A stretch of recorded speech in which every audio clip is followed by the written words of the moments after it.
It's one of the country's leading food processors. Fisher Farms and sister company Feed Mix Specialists have a fully integrated system from breeding facilities to grow-out farms and advanced feed technology. 90% of Fisher Farms' output of 200 to 300 tons of fish a month is exported to the U.S., Canada, and the Middle East. They are pioneers and innovators in aquaculture.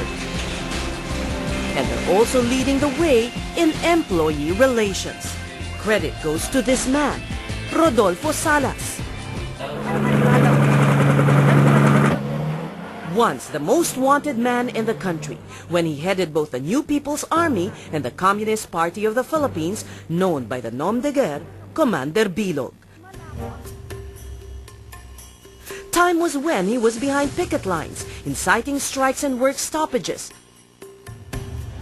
Susunod, no? Kailangan mo yung mga basics.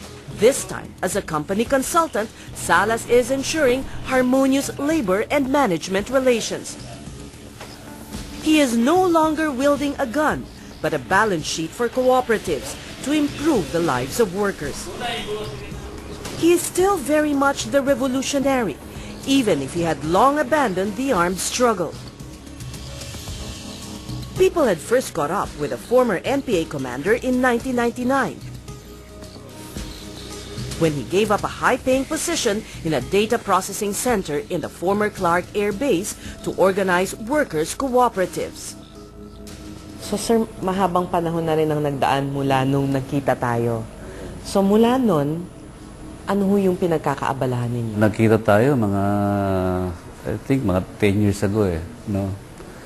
Ako yung nag-head nung management team, no, to rehabilitate yung tatlong electric cooperatives.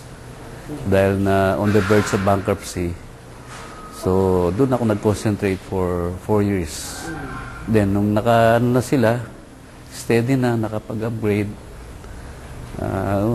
umalis na ako. Then, yun, yung iba pang mga cooperatives. Kaya most of this time, sa cooperatives ako nakatutok. He has helped organize 22 cooperatives since then. 12 of them are still in operation. Mga 2 to 3 years talagang aalagaan yan. Ite-train yung mga managers, bookkeepers. Talagang ang purpose natin, yung makatindig sila sarili. Kaya ako nagustuhan ito, parang experiment siya ang tinayo namin dito ay employees cooperatives. Dati may agency. No? Kasi dito ang production is seasonal. So, most of the workers are contractual. No? Dati may agency.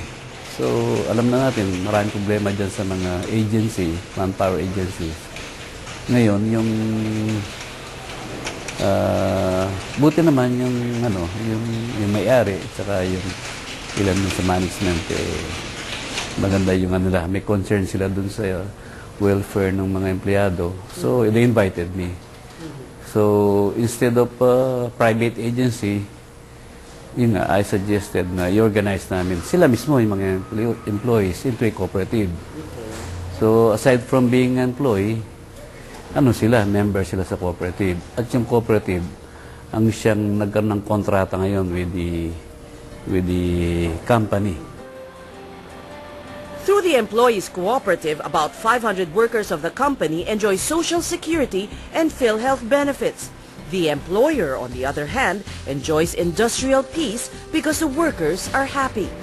Itong idea ninyo, as you said, it's like an experiment. So you want to, perhaps other companies to emulate it? Tinitan din namin, may siyempre mga problems related dyan. So parang ako rin nag-aaral But I think maganda siyang alternative. No? So dito nyo na po dinadaan yung inyong pakikibaka? Parang ganoon. Kasi ngayon actually, it's a struggle. No? Unlike noon. Pero talagang focus namin dito is livelihood. No? Yan talaga kahit noon pa, no? Ang livelihood ang problema. No? Kaya lang, yung situation ng martial law, sinara yung legal way, no? So we were forced to go underground, go to the mountains, gano'n. Sa ngayon, itong nagagawa nating paraan. At ganun din, kasi ako, ever since, gusto ko nakadikit sa masa, no? Sa mga workers, sa mga fishermen, magsasaka, ganun. So, masaya.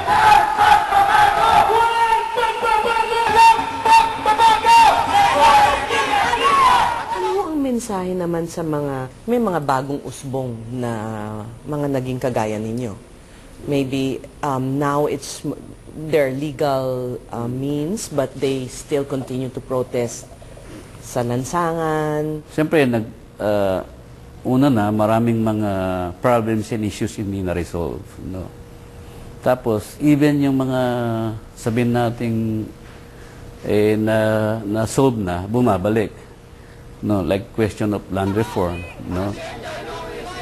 Nangyari nga with yung CARP, no? Nationwide na, no? Yung lupa. Pero nangyari, sa maraming areas, nakakuha ulit ng mga landlords, no? At siyempre, ang pinakanungan dyan, like Hacienda Luisita, no? Na hanggang ngayon, hindi pa nala-reform, no? Ganon din, yung mga question ng mga warlordism, no? Mga cronies, dynasties, no? Abuses, no? Although democratic political process na ngayon, pero yung mga abuses and ganon, na papatuloy. So, kailangan yun, no? Kailangan yung, I think, no? Tuloy yung ganung mga protest para, yung mga mainly ang purpose naman para madala sa publiko. Salas is just as critical of the current state of the CPP, NPA, and DF he once led. But there are still those who continue the armed. Yung iba, I think, nagpapatuloy, no?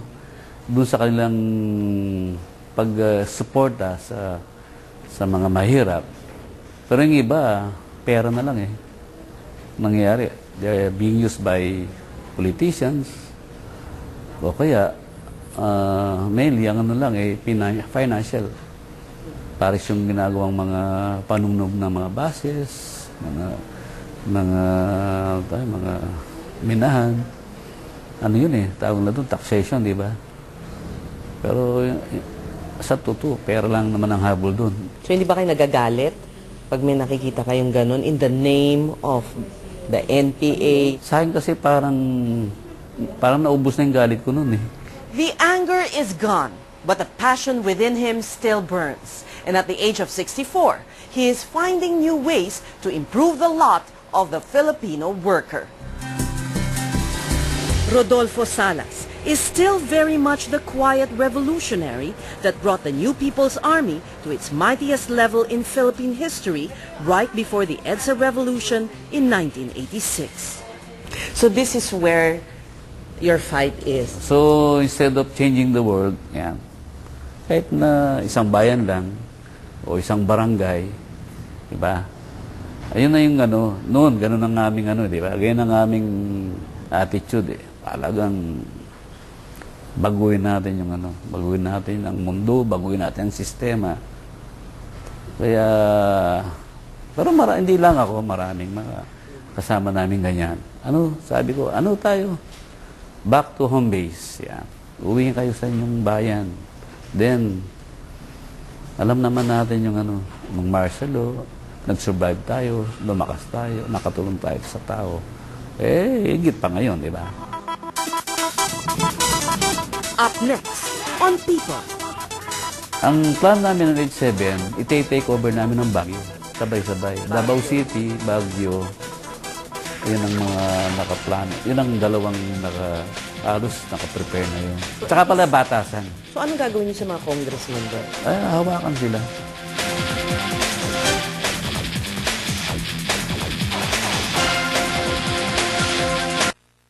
Okay ka lang? Bigat ng katawan ko. Para akong nilalagnat. Di ko maintindihan. Parang magkaka-flu ako. Unahan mo yan. Eto, BioFlu. Ang BioFlu ay may FluTech formula para di ka bumagsak dahil sa flu. Thanks, Kambal. Bago ka bumagsak sa flu, mag-BioFlu. You've been serving Filipinos for more than a century. That's why we trust you with our lives. What's your Sun Life experience?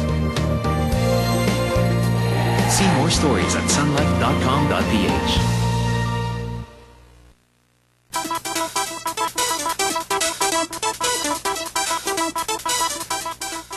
I am asking the Filipino people to wake up. February 1986. Then Defense Minister Juan Ponce Enrile broke away from the Marcos regime. I have ordered the troops, After President Marcos uncovered a plot to oust him, Minister and General Ramos. I have not made up my mind. hatched by Enrile and the RAM, or Reform the Armed Forces movement. Then Philippine Constabulary Chief Fidel Ramos joined Enrile, triggering the EDSA People Power Revolt.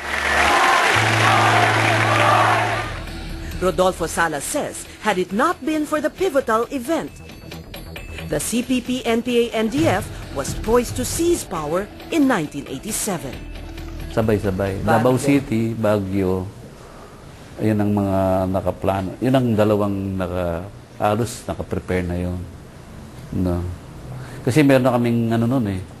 Meron na kaming isang batalyon na naka-ready sa Cagayan Valley. Dalawang company sa Kalinga, Apayao.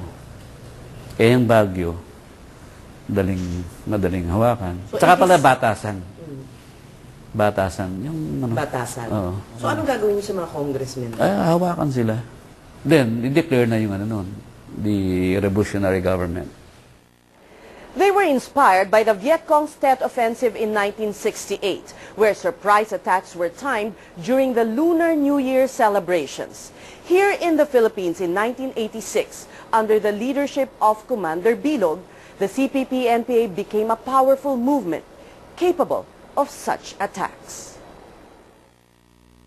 Yung time na yun, nung mahuli na ako, 86, ang aming regulars 22,000. Armed yan. High power na organized in companies. Kaya, tapos, yun, no, 22,000 regulars, at saka meron kaming 40,000 militias. Ito yung mga part-time. At saka meron kaming 3,000 na, tawag namin urban partisan. Ito yung mga nasa, yun, term na Sparrow, tawag na Sparrow. Yun yung arm ba, no? Pero ang mas malaki nga namin, yung mass base namin. Ang organized mass base namin, nasa mga 2 million. Makano yan? Mga iba-ibang sektor yan. So you were that strong? Palapit na kami doon. Kaya lang, nauna na nga ng coup. Gumalaw na yung US noon. Before Mr. Marcos. Corazon Aquino's revolutionary government was to hold peace talks with the CPP, NPA, NDF. But a week before the December ceasefire agreement was to begin, in 1986, Kumander Bilog was arrested. He who had brought the movement to a position of strength was betrayed by one of his own men. Actually, hindi ako kilala nung na-arrest kami. Yung kotse, yung ang alam eh. Kaya matagal bago na ako na-identify kasi complete ang papers namin eh. Parang hindi pa nila mga alam ang mukha ninyo. Yeah, hindi nga alam. Kasi kahit noon, even before martial law, talaga nagpe-prepare na kami. Kaya wala nga akong picture eh. Yung lahat ng picture pinasunog ko noon. Kaya nung nahuli si Joma Sison at si Dante, hindi na alam kung sino. At matagal bago nila na-identify na kung sino yung nag-take over. Efforts to get Bilog released before the peace talks failed. He was thrown in jail together with rightist rebels and common criminals. Court finds the accused Rodolfo Salas, alias Kumander Bilog / Henry, guilty beyond reasonable doubt of the crime of rebellion. Salas was found guilty for rebellion and languished in the Camp Crame Custodial Center for 6 years. He was not in good shape, tapos nakaposas na, tapos naka-manacles pa siya, meron siyang manacles sa paa. So ano ba yung nanaig doon? Saan nangyari? Power. Power lang doon na ganun nangyari kay Cory. Lahat na-release. Then ako nakulong. 86, matagal akong mag-isa. Then, yan, uli na yung marami. So, by 1990, 1991. No? Na-release ako 92 eh. Majority ng Central Committee nakulong. In 1992, President Ramos granted amnesty to the rightists and leftist rebels.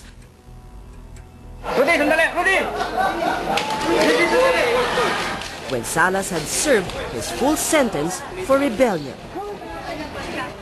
When he finally savored freedom, he faced another battle in the outside world. Those who took over the movement wanted to hold on to power. At ang ibig sabihin nun, paglabas namin, majority kami. Eh, minority yung nandun. Kaya nagtawag sila ng sudden na sila yung sudden lang. Parang patay na lahat. Ganun. Inano yung, oo, to preempt yung Return. para hawakan nila yung leadership. Yun ang nangyari. Eh, siyempre, ako, hindi ko kinikilala yung tinawag ng plenum na yon. Ako, illegal yan. No? Ano nga, no? Nakakano yung ironic, oh. Illegal nga yung Communist Party, pero illegal yung ginagawa niyo. Many leaders were executed. Popoy Lagman in 2001. Romulo Quintanar in 2003. Arturo Tabara in 2004, all by their own compatriots. Salas says the movement was split into 4 different factions. He didn't align himself with any, but spoke to each group after he was released from prison. Kasi ako, ako lang yung elected na chairman ng party. So, if I want to come back, pwede akong bumalik. Kaya lang, Kasi ever since ako, ang aking position is, To unite. Unite. At saka, whatever yung mga differences, ay, yan. Kayang pag-usapan. Pag-usapan at idaan sa principled, struggle, no? Even ako noon, tinreten din nila. You were also marked. Pero bakit hindi po? Actually, majority kami. Pag hindi nyo tinigil yan, maubli ka kaming gagalaw. Tinigil nila. Gagalaw na ano? Ay, magkano kami? Magre-regroup. Para? At kaya naming, kaya naming i-mobilize, even yung mga nasa loob. To take over the organization or to... Pero ang mangyayari yan, para patayin. Magkanong patayan yan? Talagang all-out war. So, hindi po kayo nalungkot sa nangyari? Nakakano yun? Anong panuwenda? Kaya sabi ko, hopeless na itong organization na ito. But did you not feel parang nasayang lahat ng pinaglaban nyo na ganun lang na tinapon na naging ganun? Hindi kayo nang hinayang? Hindi, yan ang part ng part of the struggle, ng history.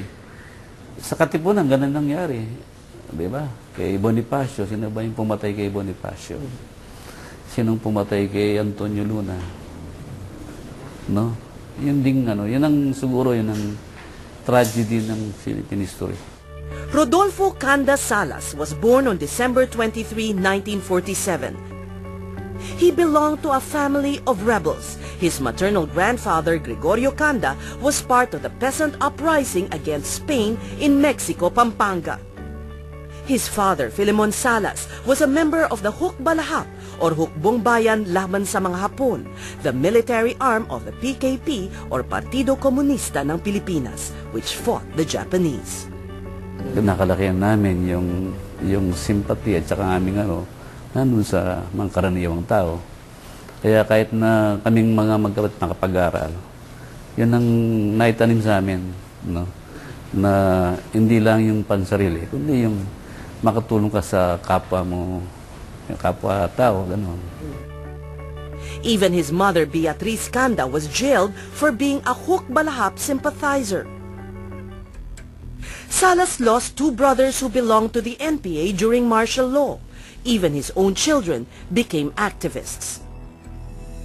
Salas entered the University of the Philippines in 1964 and joined the Kabataang Makabayan. The Communist Party was founded December 26, 1968. Salas says it was in the summer of that year that they began to move. That's why nagtrabaho ako. Yung iba, nagtrabaho kami para, actually, para makabili ng armas. Sa mga sweldo nyo? Oo.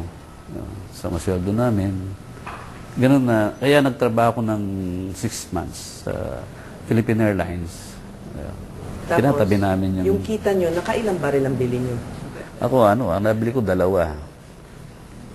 Sa mga sa Clark. Nabili ako ng 2 baril nun. Then, December 26, tinayo na.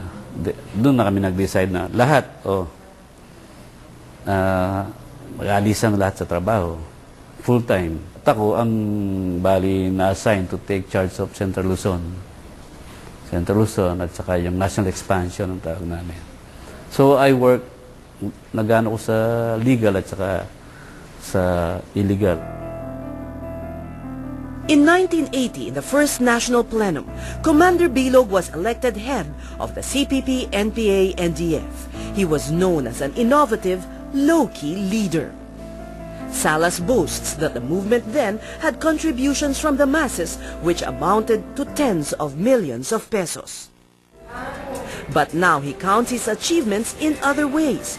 He is still fighting his unfinished revolution through cooperatives. Yung co-op, we started with only 17,000 pesos. No? Nung last December, nung kami, ano na siya, umabot ng mga 1.7 million yung kanyang assets. Kasi ang daming mga tulong sa mga manggaga. Recent lang, bumili kami ng 120 bikes, bisikleta. Kina namin sa mga tao. Hulugan nila ng 100, 200. Mga ganun na mga small na mga prices, pero ang laki ng benefit. Coming up on People. So would you welcome the U.S. increased military presence? Hindi, no. Okay lang.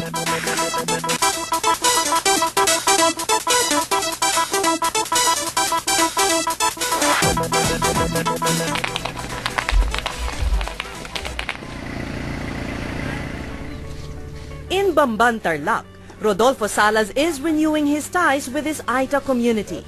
Fisher Farm through Karudi will help them grow fruit trees and raise goats for their livelihood. The company will also provide them training and scholarships. The original cooperative Aita Magansi, which Salas organized 10 years ago from 150 families of the Magansi tribe, was engaged in landscaping jobs for Clark Development Corporation. But after 4 years, CDC awarded contracts to other firms. Now Salas is speaking to the tribe's elders to help them get on their feet again. Some can even work in Fisher Farm's processing plant. The head of the cooperative is Manuel de Vera. Kamichi and Karudi have been friends since the NPA days.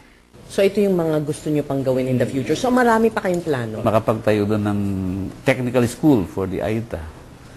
Kasi sa kanila hanggang elementary lang eh. Para makapag-aral ng high school, pupunta pa doon sa bayan. I think na busy ako naman coming years pa. The former NPA head has also become more pragmatic in viewing the world that has changed drastically since his days in the underground.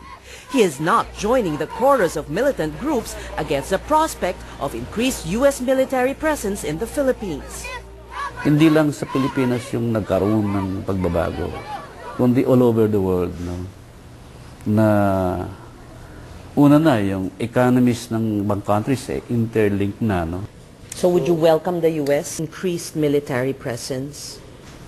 Ano yun, no? Okay lang. Basta yung ano yun, nakakatulong sa pagdepensa sa Pilipino. How would you assess yung, sabi nyo, the same problems remain even if there's, you know, increased democratic space? Anong assessment nyo sa sitwasyon? Ano yung una nga grabe talaga yung sitwasyon ng politika. Kung wala kang pera, even tumakbong konsyela ng bayan, hindi ka makakatak. So yung mga necessary ng isang democratic process wala para talaga mabigyan ng parang equal opportunity. So you're saying wala masyadong asenso? May asenso makita mo, daan, ganyan. No? Mga daan, mga bahay, pero malalagay mo dun ang asenso nandun sa mga 10% lang, the upper 10%. O sabihin mo na 20% ng population. Pero yung the large majority, yung kalagayan nila, yung dati pa rin. But he also laughs off the possibility of seeking public office like his former comrades in the left. Di sabi nyo, because of the declaration of FDR, burado lahat, so you can run for public Yes, office. so... Ba't ganun. hindi nyo inisip yun? No, I'm tired of running. Do you still carry a gun? Meron pa rin akong baril. Pero hindi ko na depende sa lugar. Pero yung baril nyo, natago nyo ba? Yung Hindi, baril nyo license. Yung mga NPA, wala na? Hindi, meron pa, historic yun, meron pa rin mga nagtago nandyan, siyempre. Nakabaon sa lupa. Mga, may naka-safety. Oh. Siyempre, hindi mo pa rin talaga 100% na ano yung mangyayari, di ba? This time, the ex-commander is having a second chance too at leading a normal life, starting a new family with Joanna, his companion for 5 years now, with whom he has 2 children, 3-year-old John Rudes and 1-year-old Jamea. How should we refer to you? An ex-revolutionary or still a revolutionary? How would you characterize yourself now? As of now, through peaceful means, no? As of now, meron kayong qualifier. Kasi nga, yung means na ng yung means of struggle, depende naman sa political situation yun eh. Siyempre, lalo na ngayon, ang mas importante pa yung re-educating the people, no? And then, open pa yung venues for legal means, no? Kumbaga, yung army struggle is the last, no? Last resort. At saka depende sa condition. Yung mga tao, hindi katulad noon na talagang pupunta ka sa baryo. Mismo yung tao yung sasalubong sa'yo. No? Pero ngayon, yung mga taong bayan ang aawating ka. Di ba? Ganun yung sitwasyon. So, kailangan sumunod sa kung ano yung kagusto ng taong bayan. To listen to the will of the people, to help uplift them and to be with them in their struggle for a better life. This has been the mission of Rodolfo Salas as he pursues his unfinished revolution. I'm Ces Drilon, and this is People on ANC.